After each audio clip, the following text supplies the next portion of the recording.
The Great Depression was not just an economic crisis. It was a daily battle for survival. Millions of Americans found themselves without work, food or shelter, forced to navigate empty streets, abandoned buildings and overcrowded cities. Amid this struggle, a unique culture emerged: the hobos. These itinerant workers and urban wanderers developed ingenious methods for finding food, shelter and safety in a harsh, unforgiving landscape. What makes their survival strategies remarkable is how practical, adaptable and resourceful they were.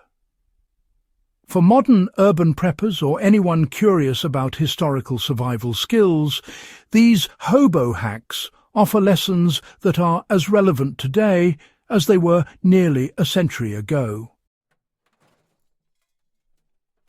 They turned discarded resources into reliable food sources. Hobos were masters of urban scavenging, recognizing that nothing in the city was truly worthless. They learned to identify overlooked or discarded food in markets, warehouses and alleys, from wilted vegetables and stale bread to discarded cans that could be cleaned and cooked. They also knew which plants and weeds growing along railroads or vacant lots were edible, transforming neglected spaces into survival gardens. Today, urban preppers can adopt this mindset by learning to evaluate potential food sources in their environment. For example, gleaning fruit from neglected trees, salvaging unopened cans from store clearances, or growing small, hardy urban gardens are modern adaptations of Depression-era practices. The key is observation, knowledge of edible plants, and a careful, respectful approach to resources. They improvise shelter to stay safe and dry. With no homes to return to, hobos turned abandoned buildings, train yards, and even empty boxcars into temporary shelters. They learned which structures offered protection from the elements, which were safest from theft or law enforcement, and how to make these spaces livable with minimal materials. Simple steps like layering newspapers for insulation, using scrap wood to create windbreaks, or elevating bedding off damp floors were all part of their toolkit. Modern urban survivalists can take this lesson to heart by understanding how to identify safe, low-profile shelter options during emergencies, and how to maximize warmth and security with whatever is on hand. They crafted tools and utensils from everyday objects. Resourcefulness was essential for survival. Hobos frequently repurposed tin cans, broken wood, discarded cloth, and other cast-off items into cooking utensils, containers, or tools. A metal can became a pot for boiling water. A piece of scrap wire turned into a hook for hanging food, and worn clothing could be layered or patched to extend its usefulness. In a modern survival scenario, preppers can replicate this by maintaining a mindset of improvisation.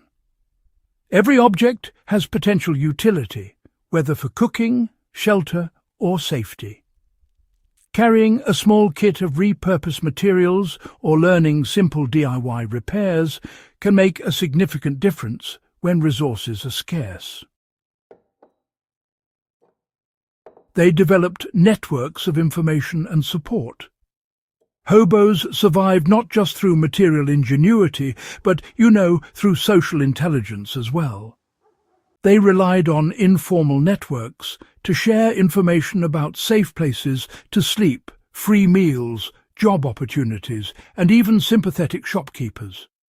They learned how to read signals, such as chalk marks on fences or symbols etched near train yards, which indicated water sources, free food, or hazards.